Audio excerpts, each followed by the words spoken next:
All right, what's going on? It's your boy Adam. It is August 10th. It's a Sunday. I'm just taking a little bit of time to talk about some things, and I just finished recording a video, and it got long, so I'm decided to split it up, talk about some extra stuff, and I'm just free forming. I got no notes specifically around this stuff, but some of the things I talked about in the last video is that over the next week or two, I'm just going to split up topics of conversation that I get into with you guys and come up with a different thumbnail format for each one. That way all the people that get mad because they come to watch a video and it's not what they wanted me to talk about today, they don't have to watch it. You can just look for the thumbnail that relates to the stuff you came to watch. That way you don't get all... people get so butthurt because I talked about the Tour de France that their ass is more sore than if they had rode their bicycle in the Tour de France for 2,700 miles over 21 days. And they get so butthurt about me talking about Jeffrey Epstein Island that their ass is more sore than the kids who got raped in the butt on Jeffrey Epstein Island. So I guess... to be customer service oriented here, I'll give you a clue as to what the video is going to be before I watch the video, before you even hit the play button. That way, if you get offended easily, like so many dumbass snowflakes do these days, you won't have a sore ass after watching an hour-long video, because you'll know not to click on it if it's the wrong thing. So I'm always trying to make the channel better. I'm always trying to do better things, but I do have limited time.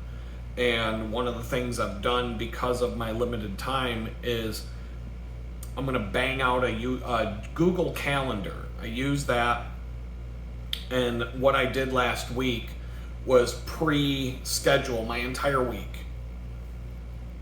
to see what I could actually fit in if I follow this schedule. Somebody in the live stream called me a micromanager. It's not I can't do this forever. It's more like just trying to train myself to get better habits and to think things through, because there's a bunch of things I want to do. And sometimes I'm so busy throughout the entire day that it's like 10 o'clock at night and I haven't even taken a shower. And I'm like, I'm just going to go to bed. I don't even feel like taking a shower now. And it's like, what? How do I fit all this in? And so I have to I'm planning out my week, but I'm also, as the week progresses, I'm updating the calendar for the current week to show what I actually did. And if I look and I say, there was something that took 4 hours that was supposed to take an hour, so I readjust everything to try and accommodate for those unexpected things, but still have a plan. Plans don't always go according to plan, but sometimes it's better to have a plan than to just wing it, because having a plan will at least allow you to get the most out of things when things don't go to plan. And it'll show you certain things, like it's telling me already that certain things are better to do on certain days because of my energy level being shot, because riding my bicycle to a bakery, working 8 hours and coming back is more calories and energy loss than a 150-mile bicycle ride. Literally.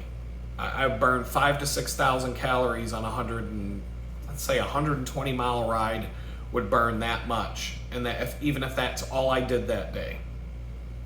Riding 50 miles to the bakery and back and working there 8 hours burns about 8,000 calories, according to the same measuring tools that I used on the bike rides. So, with that,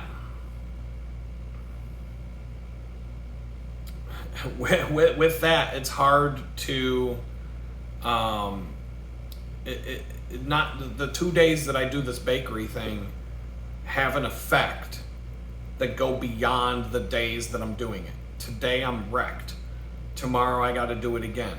Tuesday I'm annihilated. And then I have Wednesday, Thursday, and Friday to get over it which is 3 days, and then I'm back to doing it again. So this, even though I've reduced my bakery schedule to 2 days a week, it consumes 4 days of a 7-day week. It creates a situation where 4 out of the 7 days I can't do things that actually move my life forward. But in exchange, I get grocery money. And there are other things I'm getting from working at this bakery that have nothing to do with money. It has to do with people, meeting people, learning certain things that I need to learn. And, I could spend a whole video talking about it. So there's no bitterness, or there's no I'm okay with it. I just need to figure out a way around it. And so now I'm going to get into this week and how Chaos to Comeback comes into play for this video.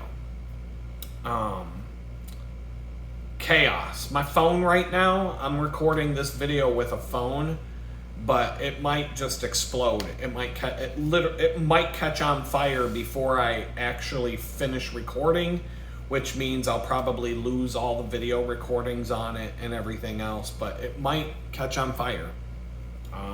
We're almost there. And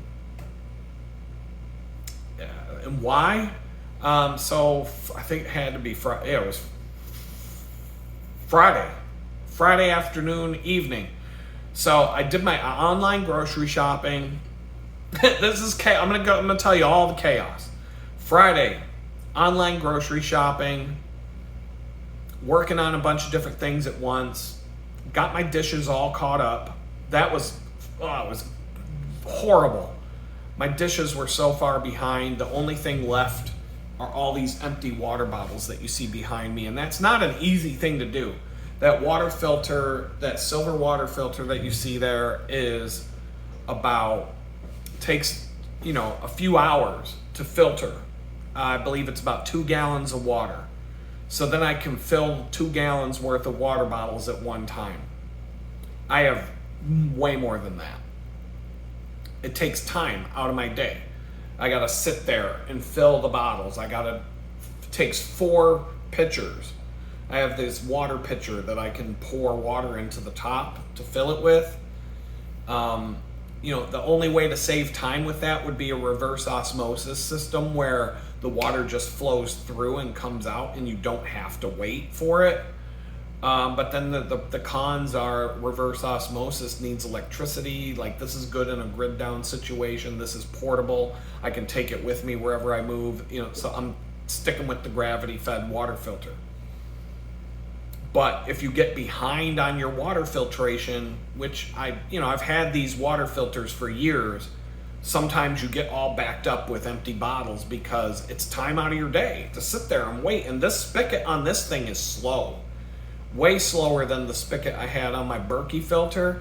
So it takes time to just sit there filling bottles until you drain the 2 gallons. Then you got to fill the thing back up to the top, let it go down, and you have to do it in such a way that you don't put too much water at the top because it'll overflow. And I've already had one overflow event that ruined the top of the wood on that thing that it sits on. Not completely, and it's not mine. It's not that bad, but it's beyond, it's never gonna go back to the way it was. It pissed me off when I saw that it happened. I knew it was my own mistake, and I'm like, crap.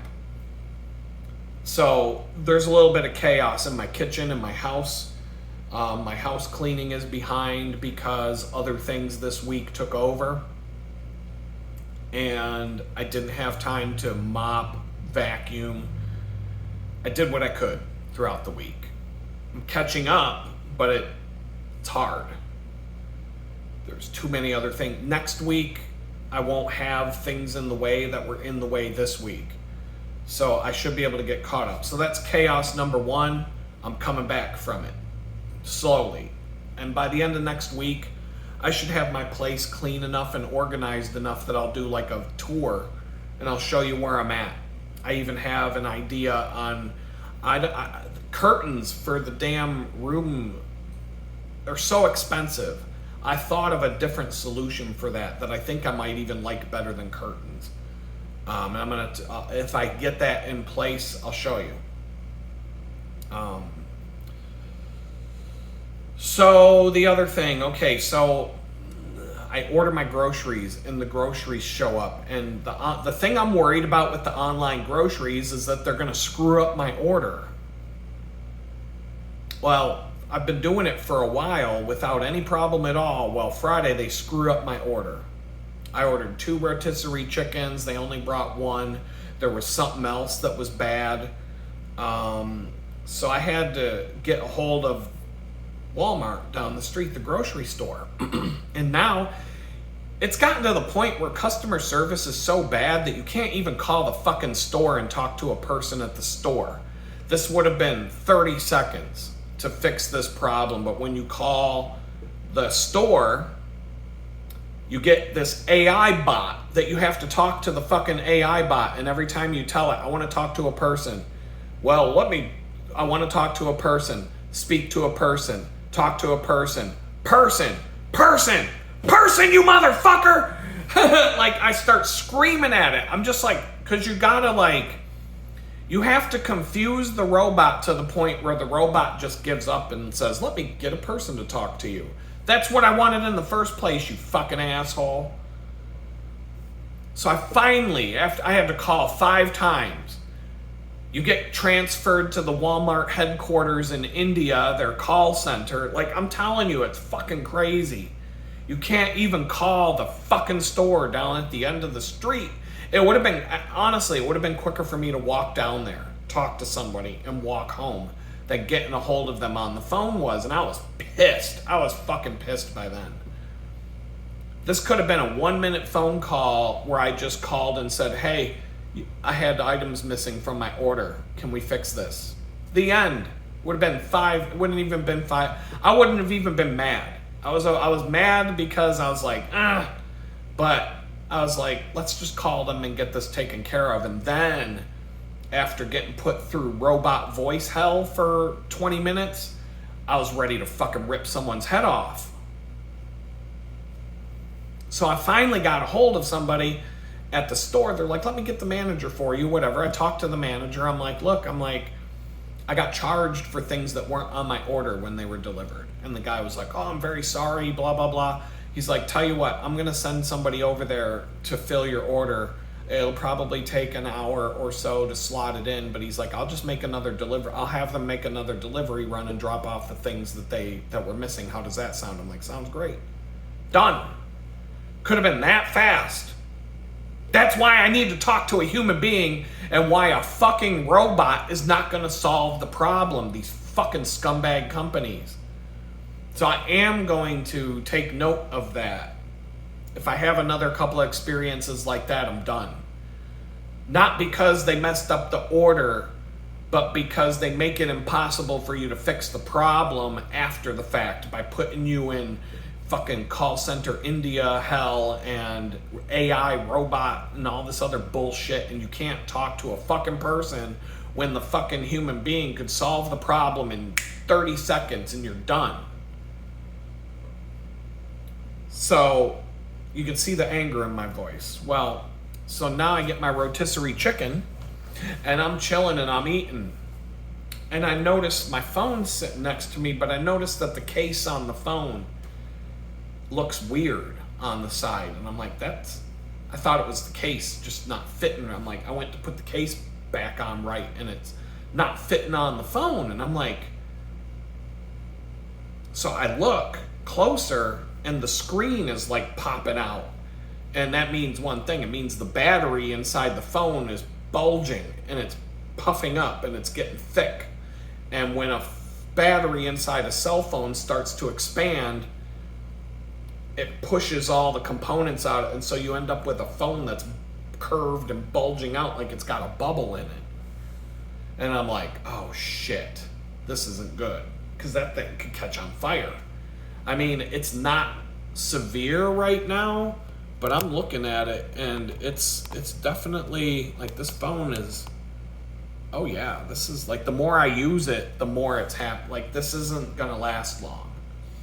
So now I'm like, I'm on my friend's cell phone plan. I'm not on my own.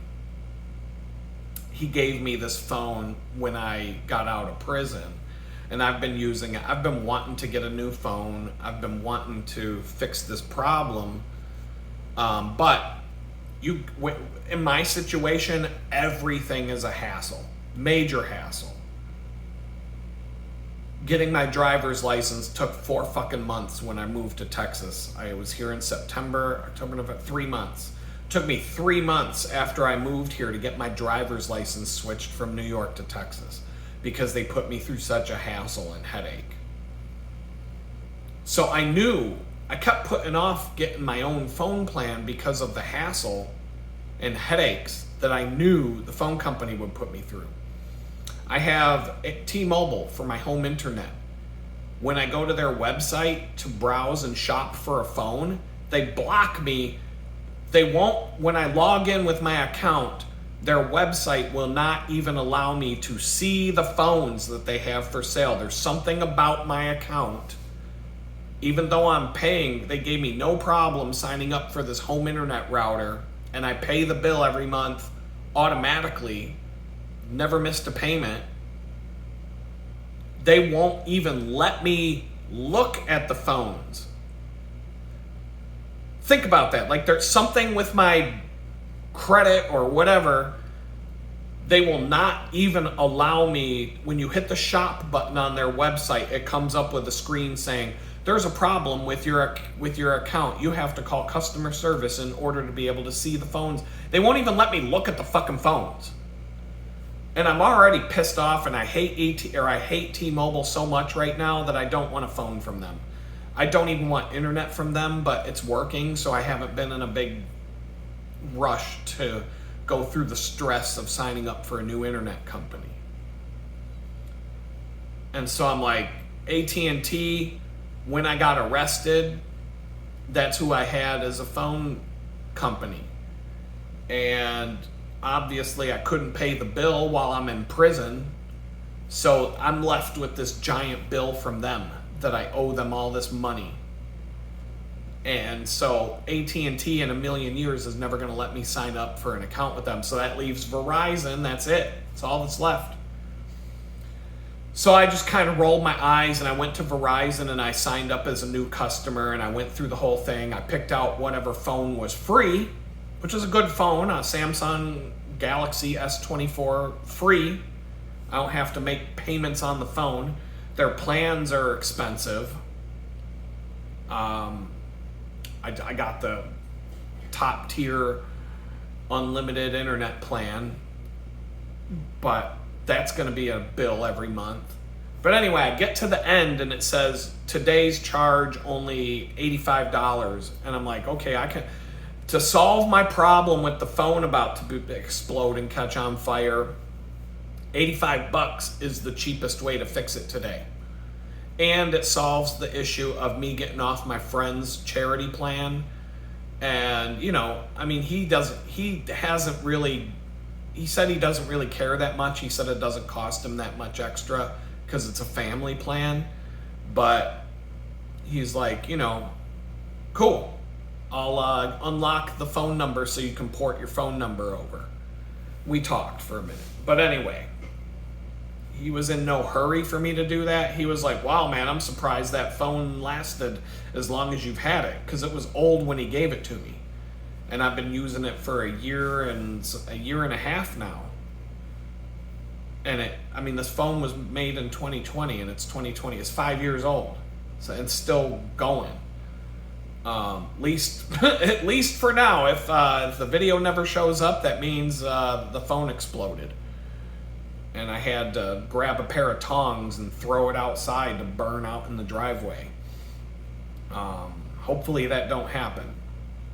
But something's not right, and I need to fix it before it becomes, you know, if I'm carrying this phone in my pocket right now, it's like carrying an Israeli pager around, just waiting for it to explode. And I don't want that. So I did the whole thing with Verizon, and then it said, oh, we're going to do a soft credit check. Hold on a second. And I'm like, here we go. Done, because my credit score, can it be less than 0? Can you have like a negative 500 credit score? because that's what mine is. Like, my credit's fucking done. My credit score is so low right now that I'll never be able to get credit again.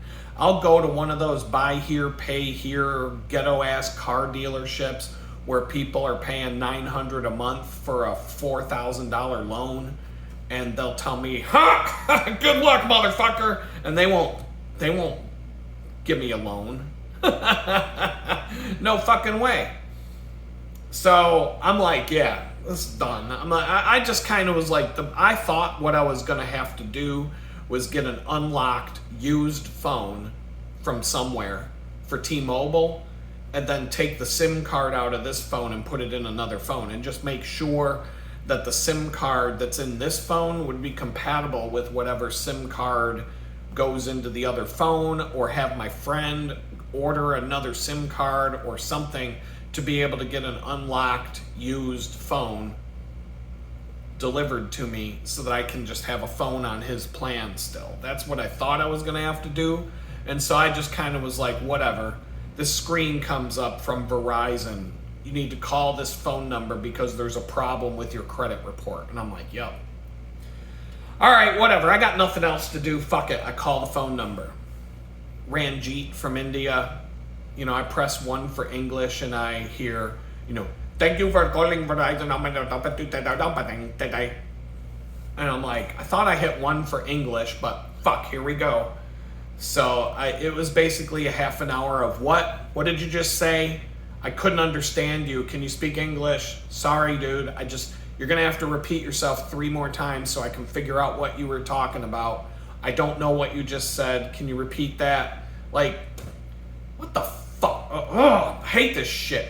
I think when they move to AI bots, when they fire all the Indian call centers and go to AI robots instead, are they going to give the AI robots Indian accents to trick people into thinking that they're talking to a human being because they don't want you to know you're talking to a robot? So when you press 1 for English, "Hello, thank you for calling AT&T," right? Like, what the fuck? So anyway, I'm talking to Ranjit, or whatever the fuck his name was, and he tells me, well, the reason I can't put your thing through is because your address doesn't match what we have on your credit report. And I'm like, yeah, people move. I moved. I don't live there anymore. Like, what am I getting, now my credit score goes down. The credit score system is a fucking scam, and now your credit score drops because you moved. You get punished on your credit score because you moved to a new address now. Like, you lose 200 points on your credit score. Oh, look at that, they moved. Oh, whack them, 200 points. That way we can charge them more interest.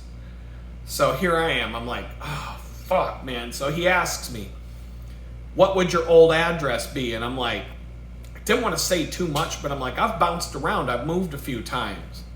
Which address do you want? He's like, the one that's on your credit report. And I'm like, so I took a guess. I assumed that it would have been my address in Pennsylvania before all this shit went down. And so I spit it out. And he goes, yes, that is the address that I see. He's like, that matches. Thank you for giving me that information. And then he goes, give me a minute to run this credit report. So he disappears for a minute or two and he comes back. He's like, I'm sorry, I cannot make it go. I'm like, fuck, okay. And then he goes, here's what you need to do. So he tells me I have to go back to the website, start over. Brand new order, brand new everything. I have to sign up for the account with my address in Pennsylvania. And then have the shipping address for the phone be down here in Texas. And he goes, he's like, we can make it work then. And I said, I'm keeping you on the fucking line, Ranjit, or whatever. I'm like, you're staying on the phone while I do this. Like, I put him on speakerphone. And I'm like, I'm going to do this, but you're going to sit here on the phone with me while I do. Because I'm not going through this again. So I go back to the website. I clear the cache, everything. I start over. Sign up. Address from Pennsylvania. And then shipping address here in Texas. I get all the way to where you got to make the payment, the $85. And I thought for a minute, what if the zip codes don't match? The zip code of my payment card isn't going to match my account address, and they're going to flag it. But then I get to the payment screen, and it decided to use the address for the shipping address instead of the regular address by default. And so I filled out the form and everything, and I said, okay, Ranjit, here we go. And I hit the submit button, and he goes, and then it came up with the credit check thing again. And then it came up with the same error message saying, like I said, okay, Ranjit, it didn't go through. And he goes, okay, give me the number that you see there, the application number. And he goes, okay, I have it on my screen. And he goes, and he messes around for a minute. He goes, okay. He's like, I can make this work. He's like, our system took it. He's like, congratulations, you are now a customer of Verizon. And then he told me the spiel, you'll get a tracking number in the mail, blah, blah, blah, this, that, and the other thing. And I get an email while I'm on the phone with him saying, thank you for signing up for Verizon. Here's how you can track your order. And I'm like, cool. All right. Fuck it. We're good. That was like 8 o'clock at night. So I hung up. I got off the phone with Ranjit, and I made the mistake of, let's click on this tracking button in the email that I got from Verizon. There's a button here and it says you can track your order. Oh, let's see. Your receipt is attached. I looked at my bank website. There was a pending charge. So the transaction went through. The pre-authorization was there and it was a pending transaction. So I'm like, okay, everything's vibing. I didn't get any notification from my bank. Like sometimes they send a text message when they think it's a scam and you've got to say yes and send a text back or call. So everything went through. And I hit this button, track my order. Takes me to the website. There's a problem with your order. So I no longer have approval for my order. Right there on the website, it says, you have to click this link, you have to submit a scan of your driver's license, the front and back, so we can verify your identity. And I'm like, oh, fuck. Because now my driver's license is in Texas, and it's not going to match the shit that they have. And I'm thinking, fuck. Anyway, okay, fine. So I try to do it. Every time I go to the website to do it, it comes up with an error message. It just says, something went wrong. You have to call customer service. So it never even came up with the app or the thing to take the photo of the driver's license like it's supposed to. It just threw out some error message and it says I have to call them. Shit. So I call up and I get Sanjeet this time on the phone. First of all, I call the phone number like 8 times and it tries to give me this automated thing. And then the automated thing craps out and says something went wrong. You would have to call back. Goodbye. And it hangs up on you. And I'm like, what the fuck? And so I start online chatting with, some other Ranjit or, Swami Harma or whatever the fuck on the website. And he gave me a phone number to call. And now it's like fucking 9 o'clock at night. And I'm just like, and so I call this number again. I go through the whole thing. Finally, somehow, I get on hold, waiting for a human being. And I guess, Deepak or somebody else gets on the line after like 10 minutes on hold. And I'm also on the online chat with somebody, trying to get somebody to figure out what the fuck I do next. And so this Danjeet or Dupak or whatever the fuck the next one's name was gets on, and it was a woman this time. So I don't know women Indian names. Chandra, it must have been Chandra, and she gets on, and she is like, "Oh, let me investigate this for you, and I will be back." She disappears for like 5 minutes. I'm on hold. Speakerphone sitting next to me. trying to chat with somebody online at the same time. She comes back like 5-6 minutes later. She's like, okay, I need to do the investigate why the investigation, not the investigating. So I would need to investigate this and I will be back. Disappears again. 5-10 minutes goes by. She's gone. And I'm like, what the fuck? So, but I had to explain to her when I first called about like why I'm calling, that I got this error message when I go to track the order saying you need to verify my identity and et cetera, et cetera. And then an email comes at me while I'm on hold for Chandra or whatever, and it says, your order has been approved. We have successfully validated your order and now it's processed. Click the button below to track your order status at any time. I'm like, oh shit, okay. So Chandra gets back on the phone. She goes, okay, I've investigated the investigation and the investigation of the investigation has had to, and she just tells me this whole line of shit. She goes, you will be getting your tracking number in the email soon and everything is good. And so I'm like, hold on, Chandra.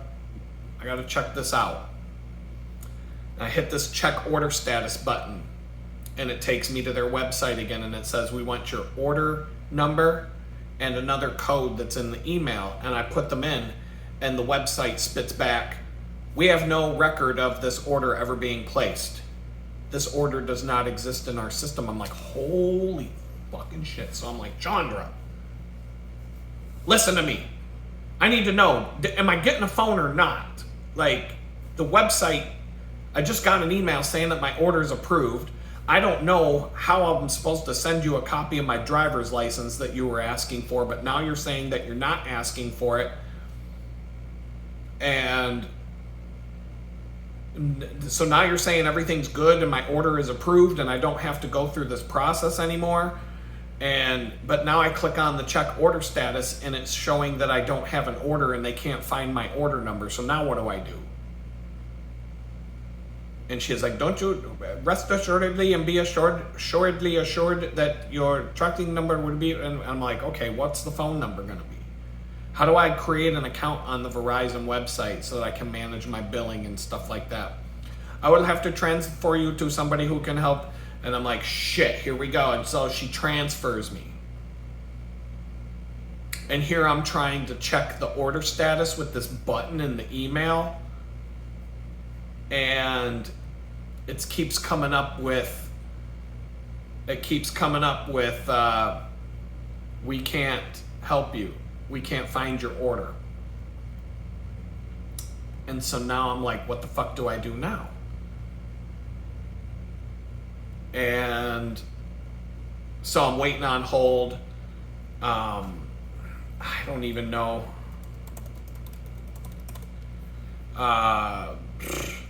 So now I'm like, okay, now Ashiwara picks up the phone this time. And she goes, hello, thank you for calling Verizon. How may I help you today? And I'm like, you mean that? I'm like, I'm starting all over again.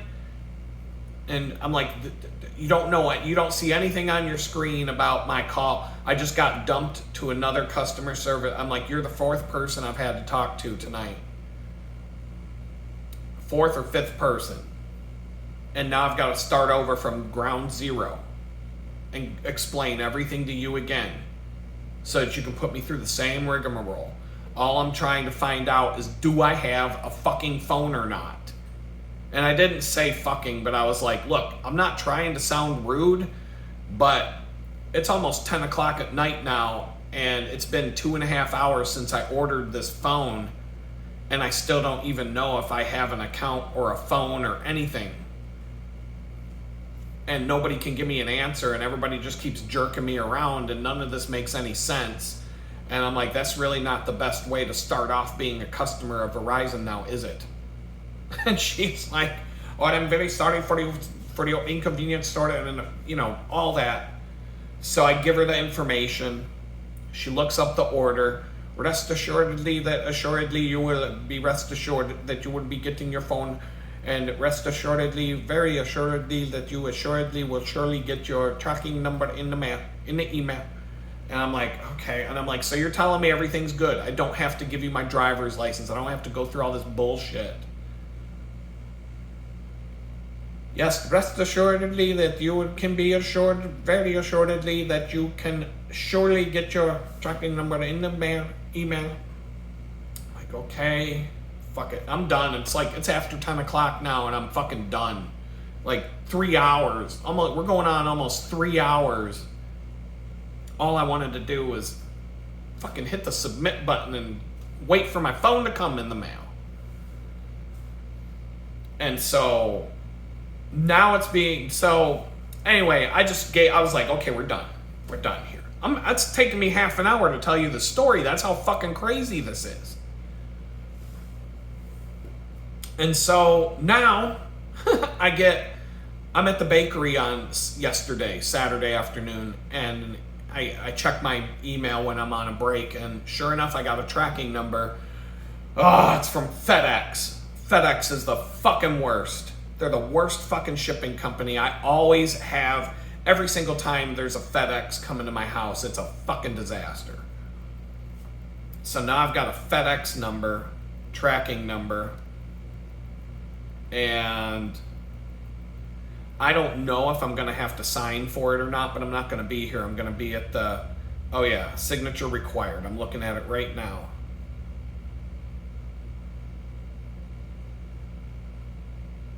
Due to shipper restrictions, you can't even manage the fucking delivery. So I don't know what to do now. So I'm not going to be here when they deliver the package. And there's nothing, I'm going to have to call FedEx and talk to another guy from India about, you can sign in advance and we'll leave it or have us hold it nearby for you to pick up.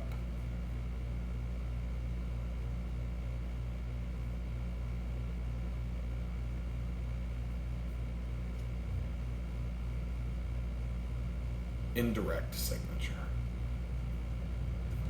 So that, yeah, basically it's not over with. I don't even know if I'm going to get my package. And I kind of wish, there's a bunch of reasons why I don't want to go to the bakery tomorrow. I wish I could be here. FedEx, they're not even going to know which building it is on this property, let alone anything else. So I do have to call them and try to put in some more information for them.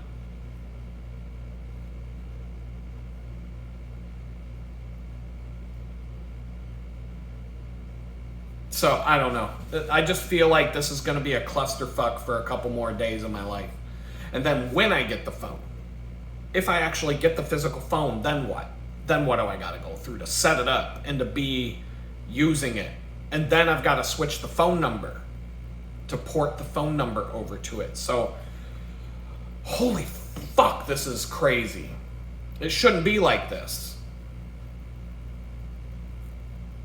But I'm trying to just keep my cool with the whole thing and figure, like, when things are like this, I'm like, Jesus, can you just figure it out for me and let it happen?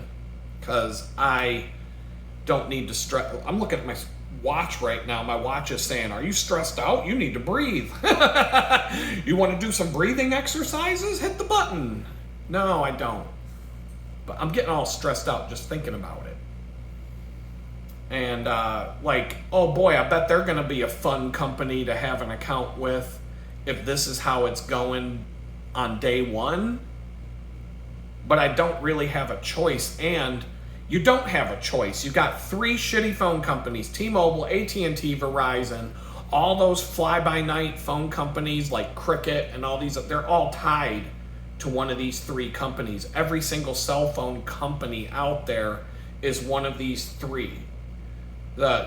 Chime is one. Is there one called Chime now? There's one called, whatever, all these off-brand ones, they're just a sub-brand of one of these 3 companies. So you're either T-Mobile, Verizon, or AT&T. It's a monopoly with 3 heads. It's a fucking monster. It's a 3-headed dragon. And you have to deal with the 3-headed dragon. So, fine. Just whatever the fuck. If I get the phone and it works and I can pay the bill and have a fucking phone in my hand that works, at the end of the day, I'll be all right.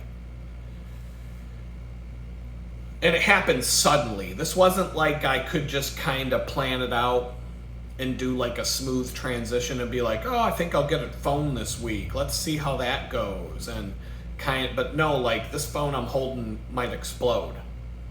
And I need it to not explode until I get the new one.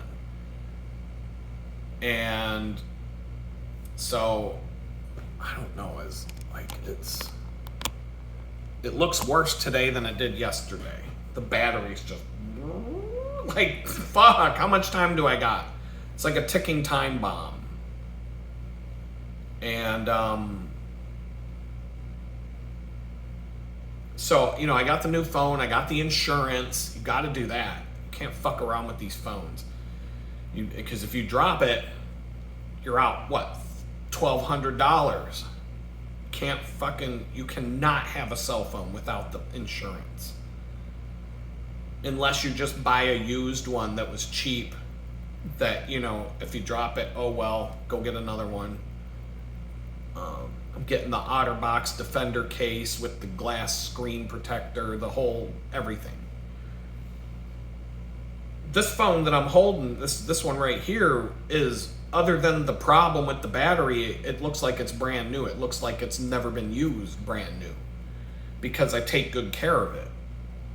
Got a good case on it, good screen protector. I've shattered the screen protector twice, but never the actual screen. But I've replaced the screen protector 2 times on it. So there's that. So the other thing, chaos. Come back. I'm a little worried about money. I want to get a car, etc., etc. And my old landlord from Pennsylvania still has my phone number. And I get a phone call from the old landlord asking me, is this still your phone number, blah, blah, blah. And I'm like, yeah, what's going on? She goes, I got this letter in the mail that you might want to have. And she didn't open the envelope. She just took a picture of the envelope. She's like, does this look like something that would be important to you? And I'm like, not really. I'm like, it looks like it could be junk mail. And she goes, I don't know, Adam, you might. She's like, do you want me to send this to you? I'm like, okay, sure. And that was like a week ago. Yesterday, I get the mail, and it's there. And it's a letter from a bank. And it says, you have $9,000 in this account.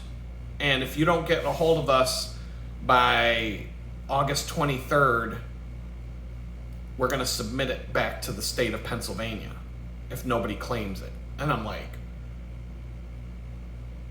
get out of here. And I'm trying to figure out, like, what is this? So I have a stack of cards, like credit cards and stuff like that from before I was arrested. And I do have this card. And I'm like, oh my God, I do have, this is a real thing. And it's the account that they pay you with when you're collecting unemployment. And I haven't been on unemployment since 2019, and I was arrested in 2022, and I'm like, how is there money in there? And I start to think, and now I have to find out for sure.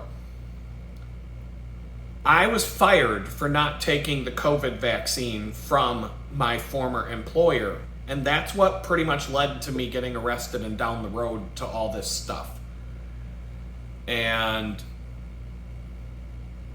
synchronicities as they go.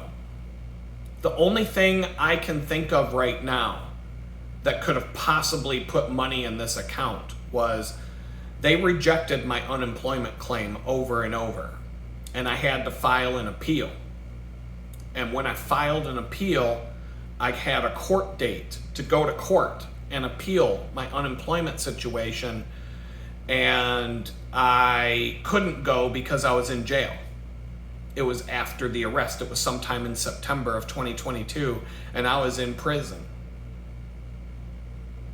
And so in my absence, the only explanation that makes any sense at all is that in my absence, I was granted unemployment, a lump sum payment for the months that I was unemployed because I refused the COVID shot. And the judge or whoever, maybe they saw that I was in prison because it was all over the news. Maybe somebody felt bad for me and said, we'll give him the money, give him a lump sum payment of all the unemployment that he missed. And so that's the only I never knew that this account existed. Well, it exists, but I never knew that there's money sitting there. And so on August 12th, because I can't call tomorrow, I don't have any time tomorrow to call. So on August 12th, I have until the 23rd, I have to call this number on August 12th and file a claim to have this. It's not $9,000, but it's between 8 and 9. To have this check sent to me to claim my unclaimed funds that I never knew I had. And this fell out of the sky. This fell out of the sky. Out of nowhere. I would have never known about this. This is like one of those magical things. And now think about it. August 12th, 2022 was the day I got arrested. And I can't call this unless I can take time out at the bakery, which I probably can. Especially if I tell people what's going on, that I need to do this. Like I'll take a break, I'll clock out, whatever I gotta do, but I have to do this. They'll probably say fine, but I'd rather do it from home so I can take notes. But if I tell them what's going on, they'll be like, yeah, dude, go. So but anyway, August 12th is the anniversary day of the worst day of my fucking life. 3 years later. And I'm supposed to be getting a new cell phone that day. Okay, whatever. And I'm supposed to be getting between $8,000 and $9,000 of money that I never knew was there, that I never knew was coming, that I was never counting on. All at once. On that day. And so I feel like there's some mystical, I feel like Jesus is involved here. Like I passed a test or something, and God was like remember how I told you that on the anniversary of the day I came home from prison, on the very day, 1 year later, the landlord, the slumlord of the tool shed I was living in, threatened me and threatened to have me thrown out in the street if I wouldn't agree to pay more rent. And he still hadn't even given me hot water yet, and it had been 3 months without hot water. And it was on the 1 year anniversary date of the day I came home from prison that happened. And when all was said and done, remember how I told you all that I could have taken this guy to task in court. And I had 1, 2, 3, 4, 5, 6 different ways to claim a lawsuit against him for thousands of dollars I could have collected from him. And I decided to walk away from it because I wanted him out of my life. Somebody who's a spiritual friend of mine essentially said what I already believed, that do you want that toxic stress clinging to you when you leave your place to go to a new place, or do you want to make a clean break and have nothing to do with it anymore and just walk away from it completely? One hand might put some money in your pocket, the other is going to give you your sanity back. And I was of the opinion, I want my sanity back. Fuck the money, I don't care. The money will find its way to come to me. That's what I said. I said, if I do the right thing, act with a level of forgiveness, and just walk away from it as my way of being forgiving, when I had every right under the sun to go after this guy hard and pound on him financially for what he did to me.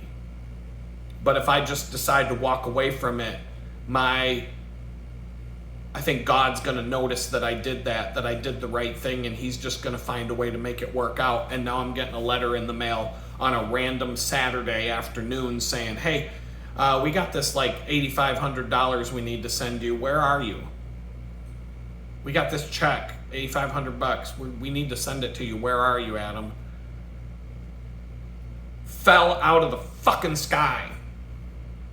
Fell out of the sky. And I'm like bewildered. The day after I went through all the nonsense of having to get a new phone and having to go through all that and then wondering, how am I going to pay for this? How am I going to do that, etc. Now the money to buy the car is magically going to appear. And I don't know exactly, there's a guy in California who wants to send me a car, and I could pay for that and have a nest egg to survive on left over. I could take care of the things at the apartment, this, that, and the other thing, and have a reliable car. But there's the whole, sight unseen. Do you want to have a car shipped here, sight unseen? I kind of do. But I also feel like I could look around, maybe get a car here and have the money to pay for it. I won't have as much left over, but it gives me options. I have options on the table if this is legit and if it comes through and if it all falls into place the way it's supposed to.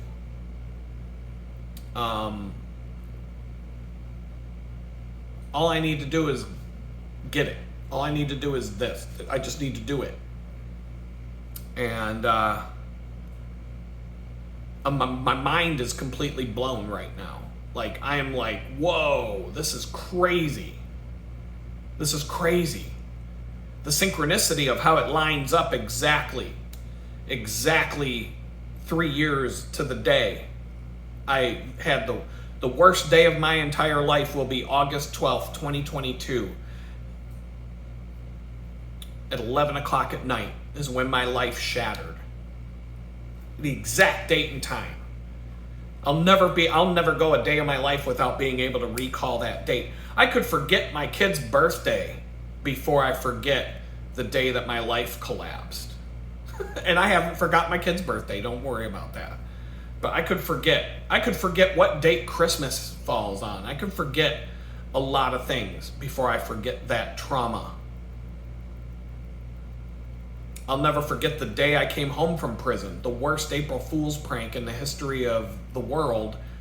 April 1st, they called me down to the prison office to tell me I'm going home today. And then they told me, oh, sorry, April Fools, you're going home tomorrow because we can't get you booked on a train. We can't get you public transportation in time for, you'd be stranded somewhere. We can't get you to Manhattan in time to get on the bus that you would need to take to get home. So you're gonna have to leave in the morning tomorrow. And I'm like, are you fucking kidding me? April 1st. Somebody, a guy, a prison friend, a guy who I became friends with and would love to chat with again someday. I don't even know his name though, unfortunately. I may have it written in my prison journal. Hopefully I can connect with him. So there's people I would like to talk to again.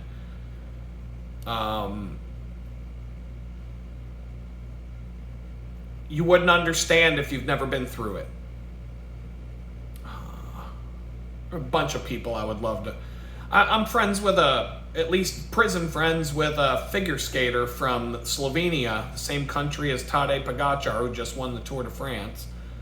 He was in the Albertville Winter Olympics, came in like 22nd place or something like that. But I mean, granted, having a friendship in prison with a male figure skater makes it sound like, you were gay for the stay. But no, he's a cool dude. He was not gay. I was friends with an art thief, a figure skater, a steel engineer. You name it. I've met all walks of life, plus ghetto thugs who were gangbanging their whole life and have probably spent 2 years of their adult life not in prison at 50 years old. So I made a lot of friends, acquaintances and friends that if I weren't on federal probation and prohibited from associating with felons, I would have probably said hi to some people already. A software engineer who I looked up on LinkedIn, it looks like he got a job again. He was convicted of the same crime I was, and he's working as a software engineer again. I want to reach out to him and say, what the fuck did you do? Because I can't find a job at Burger King, let alone being a fucking software designer again. But all these things, synchronicity, it would be one thing if this all happened chance. You know what I mean? Like just on a random Tuesday or whatever. But Tuesday, this coming Tuesday, is the 3-year anniversary of the worst day of my life. And it's turning into a stepping stone to get back on track. Getting a vehicle will be my number one job.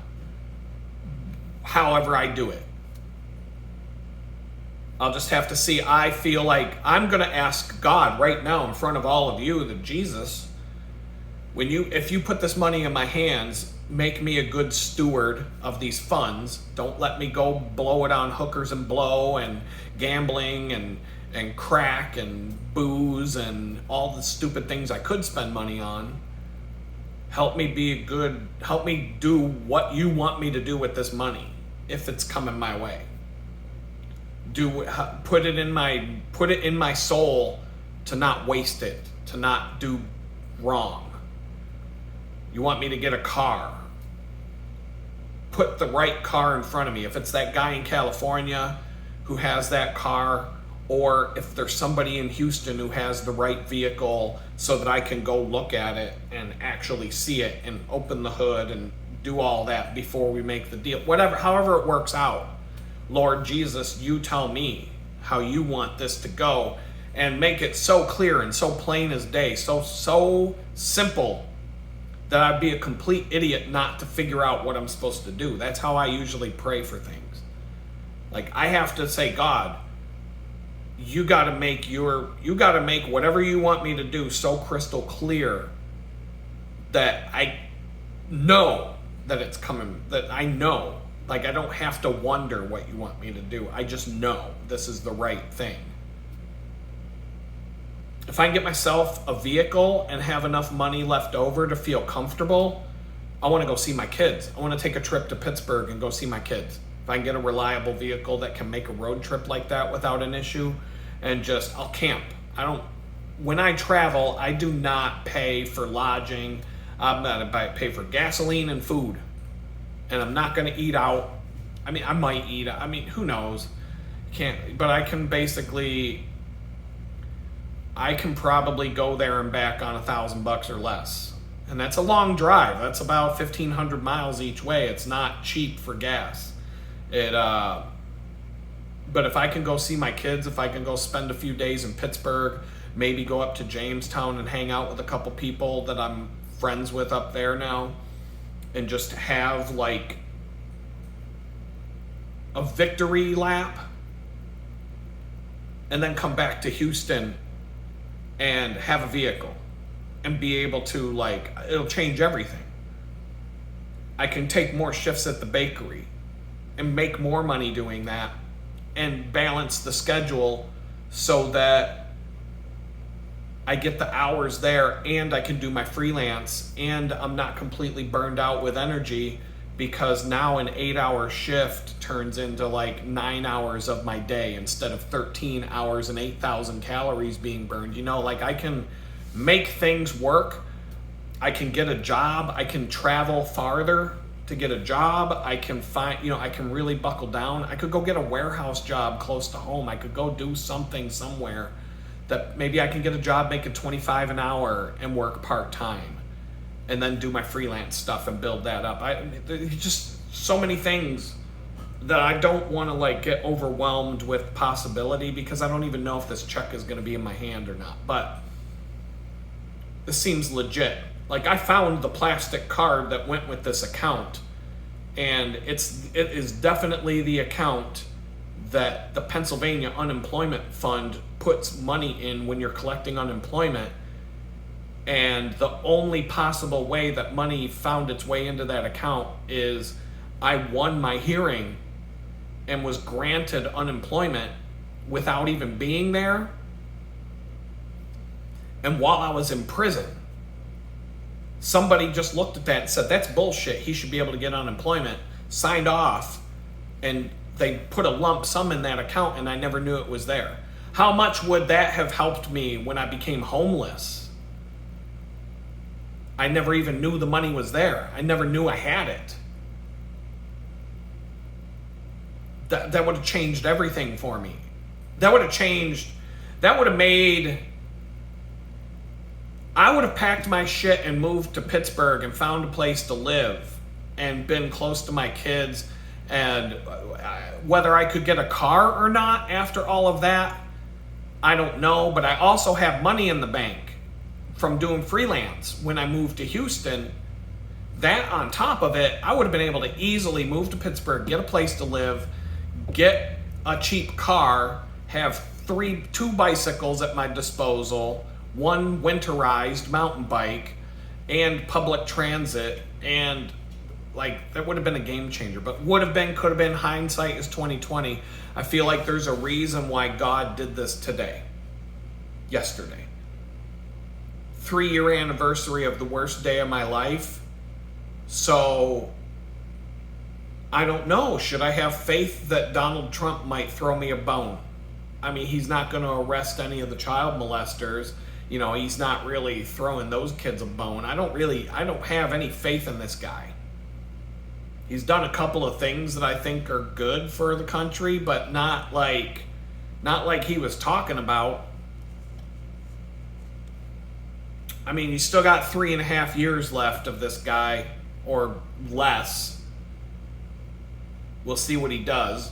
And it's not just him, it's the rest of our corrupt federal government that, you know, between these corrupt judges, the corrupt Congress, the corrupt Senate, the corrupt leaders of all the corrupt alphabet agencies, you know, all of it. Got to give it some time.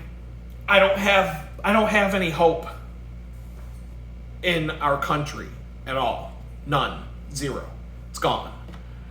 I felt like Donald Trump would be the last chance, and I've said more than once, I don't know if he's legit or if he's just another crook, and I still don't. I'm leaning towards, after he said, what Epstein files? Why do we need to talk about that? That pretty much rubbed me the wrong way. And I'm like, why would he be doing that if he didn't have something to hide? And, but then this comes along, this sign from above that $8,000 is not a lot of money when you only make $24,000 a year. Now I'm up over 30. If that's real, it'll put me up over 30. I'll be at the poverty line. I don't know what the poverty level is, but I won't. I mean, it's not like I can get that operation I've always needed for my grandmother or whatever. You know, it's not like a lot of money, but it's enough to get a car. It's enough to get a car and the insurance and get it on the road and the Texas, whatever the hell I got to go through with Texas bullshit and the DMV, which has turned out to be an absolute nightmare every time I deal with them. All the things I got to do to have a car, boom, boom, boom, boom, boom, can be covered under that payment.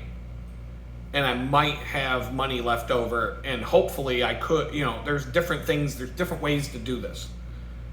I could get the check in my hand, get it in the bank, have it clear the bank, and then run out and get a car at a dealership or whatever, and go from there.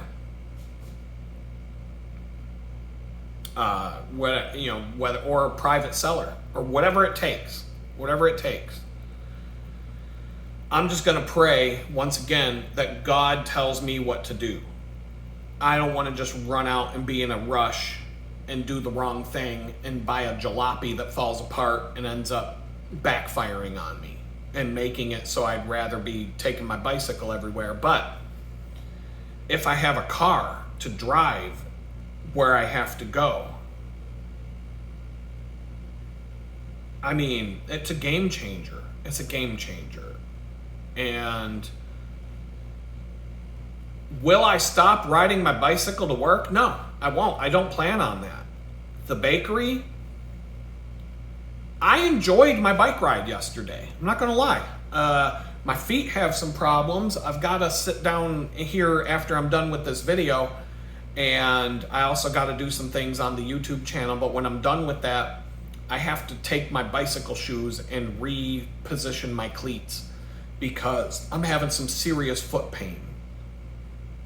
And that's I needed to block in 2 hours on my calendar to do that, and I'm already behind on that. But it has to be done before tomorrow. I can't ride another day with my feet in the pain that they're in. It's been progressively getting worse, and I think I can correct it by changing my cleat position. And it should be a pretty simple fix, and it should have pretty immediate results, but I can't keep going the way it is. And if I can figure out on these shoes that I've put 3,000 miles on, or 4,000 miles on these bike shoes, if I can figure it out on these shoes to where it's fixed and proper again, I should be able to adjust my next pair of shoes out of the box without any problem or hassle. And know, here's where to put the cleats in relation to the balls of my feet and all that, the bone structure of my foot. And also I've got some inserts I can put in my bike shoes that I keep forgetting to, that will help with arch support, and will probably, I think they'll help overall. And I won't have this problem, but that's something I have to do today. And,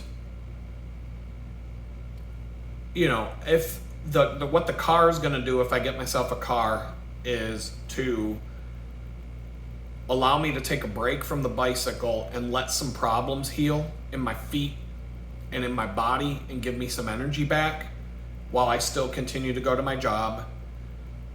And then secondary to that, I will, it'll just give me more freedom of mobility. But I'm still going to ride my bike. I still enjoy riding the bike.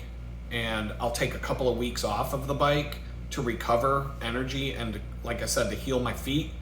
And when I'm feeling good again, I'll probably continue to ride my bike to the bakery.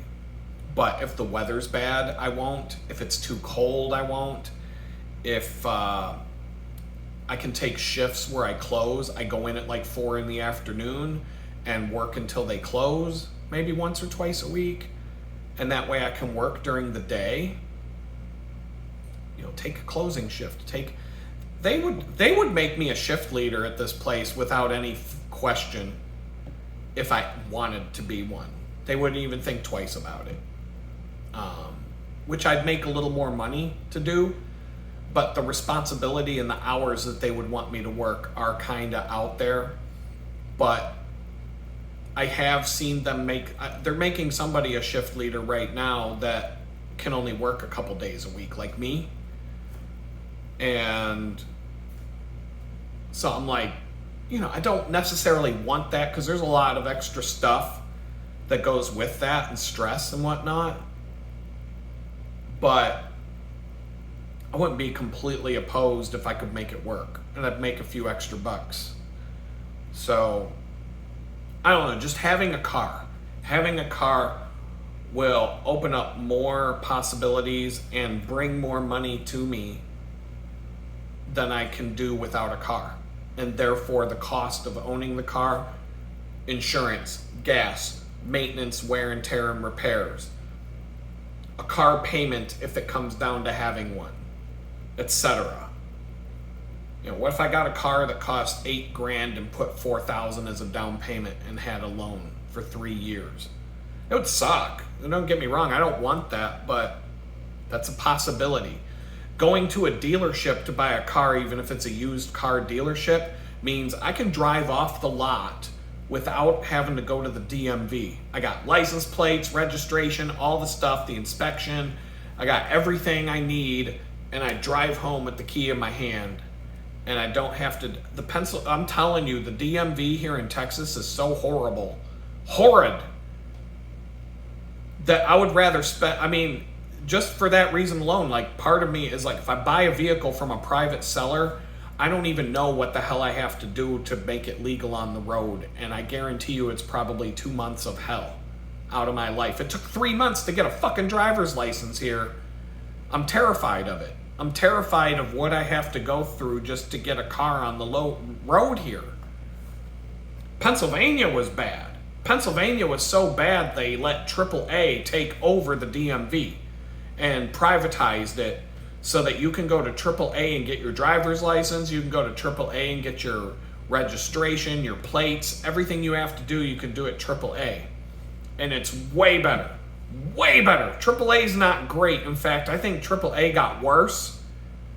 They became more like the DMV, but the DMV became more like AAA. So either place that you go are about the same now, but the DMV got better. AAA probably got a little worse. They met in the middle somewhere and joined forces, and now, but there's a lot of ways you can get your stuff done in Pennsylvania.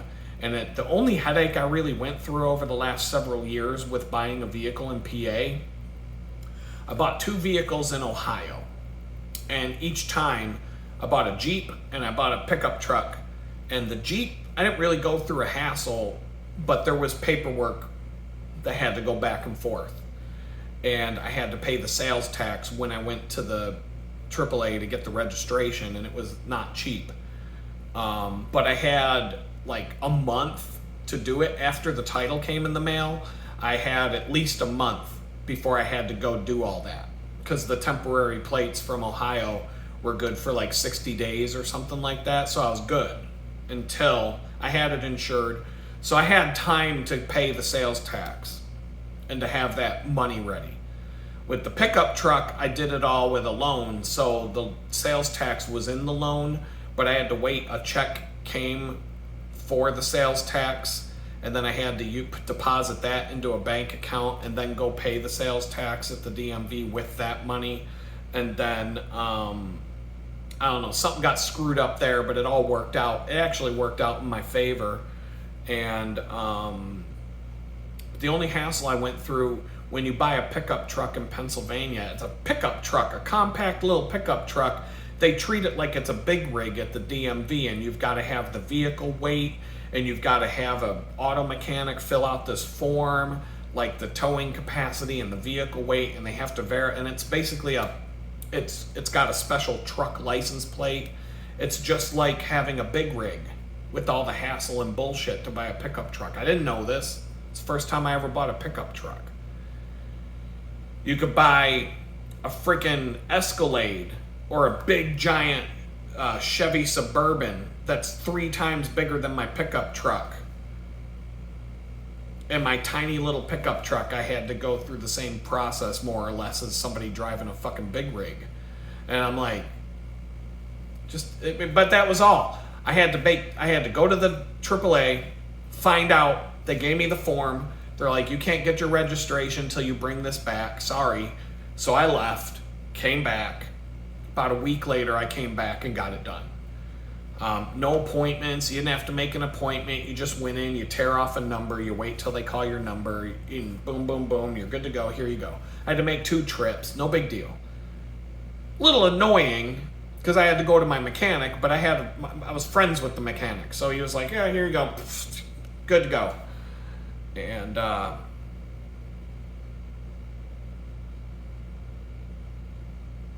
here in Texas, man, and I hear other people telling me, like, every time they have to deal with the DMV, it's a complete nightmare. You end up having to go 3 times. You have to make an appointment every time. You can't get an appointment for 6 weeks. Like, what the fuck, Texas? I'm not a fan of Texas. Everybody can tell, and I'm not spending the rest of my life here. Texas is like the New York of the South. Just a bunch of hillbillies and cowboy hats that think they're better than everybody, and your state fucking sucks. It sucks. I see more. I got into an argument with someone the other day because I see more people walking around with COVID masks on their face than I did in New York State. Everybody thinks, oh, Republican, hardcore Republican Texas. Why you got more people walking around in COVID masks in 2025 than if I went to New York City? I wouldn't see as many people with masks on in fucking Manhattan as I see here in Texas. Granted, I'm in Houston, but everywhere I go, I see these retards walking around with masks on their face to the point they got a tan line on their face that makes them look like one of them sock monkeys. Oh yeah, Texas is so hardcore Republican. Then I had somebody in a message board say, well, why the fuck do you live in Texas if you hate it so much? And I told him, I said, well, because Joe Biden threw me in prison for 2 years in federal prison for social media posts, followed by 6 months of being homeless. And this is how, this was the best option. And then all these people jumped on me saying, you're a lying sack of shit. None of that ever happened. Nothing like that would ever happen in this country, blah, blah, blah. And I'm like, all right, fuck you. I guess you don't know how to use Google, you fucking retards, because everything I said you could find in Google like that. Look how many people have called me out on my YouTube channel because they went to Google, typed in my name, and said, oh, wow, look at that. I never gave them my name, but you can find it. I guarantee you can find it.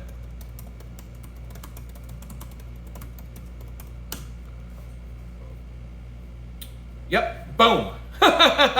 You can get it. I mean, I didn't type in my name and I had it come right up as the top fucking search result. So yeah, nothing like that ever happened. So yeah, we'll see. There's a lot of people that say they're hardcore Republicans and that they support MAGA and all this crap.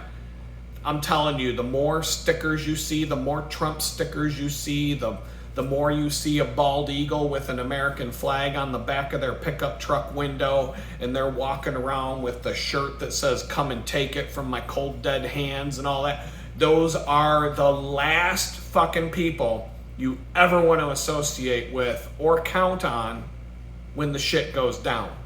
They are the first people that will turn their back on you, and they're the first people that'll be waiting in line with their guns to hand them in and turn them into the government when they're threatened. Guaranteed. The more you see, the more somebody's walking around like that, the more you cannot count on them. Even if they say they're your best friend, they come over for dinner all the time, you hang out with them like they're your friends on a regular basis. When the shit hits the fan, that's the last person on earth that's going to have your side or be there for you or any of that. They're done. They're the worst people ever. Democrats have their own problems, but you can count on, the one thing you can count on with a Republican like that is that they only care about themselves, especially when shit goes sideways. They're going to be the ones running away, knowing I only got to run, I don't have to run faster than the lion, I just have to be slower than the slowest zebra in the herd and I'll get away. Nobody's going to come to your aid if you happen to be the zebra that got attacked by the lion. None of the other zebras are going to show up to kick the lion. They're just going to be like, and off they go. while you get eaten, then they don't even look back to say goodbye. That's MAGA. So you'll never see me wear a fucking Donald Trump hat, ever. That's taking it too far. I've worn in my lifetime one hat or one shirt from one politician my entire life, Ron Paul, in 2008 and 2012. And that's it. And I'll never do it again. And I'll never vote again. I'll never vote again. Guarantee I will never fucking vote again for the rest of my life. Done. No matter what any of you say, no matter how much you argue, I will never vote again. For sure. Never.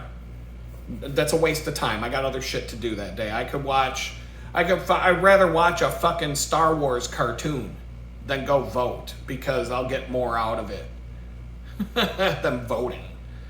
I'll never vote again. I'll never, ever support a politician. I'll never wear a politician's shirt. I still hope that Donald Trump does something good for this country. I still hope that the people that raped the Epstein Island kids go to prison. I can still hope that they abolish the IRS. I can still hope that they abolish the Federal Reserve Bank. I can still hope that certain things happen, but we all know they won't. So, I mean, I can hope for a winter where the temperature never goes below 70 degrees here in Houston, but it won't. I can hope, but that don't mean it will. And with that, I'm going to let y'all go, and we're just going to see how this week goes. Peace out.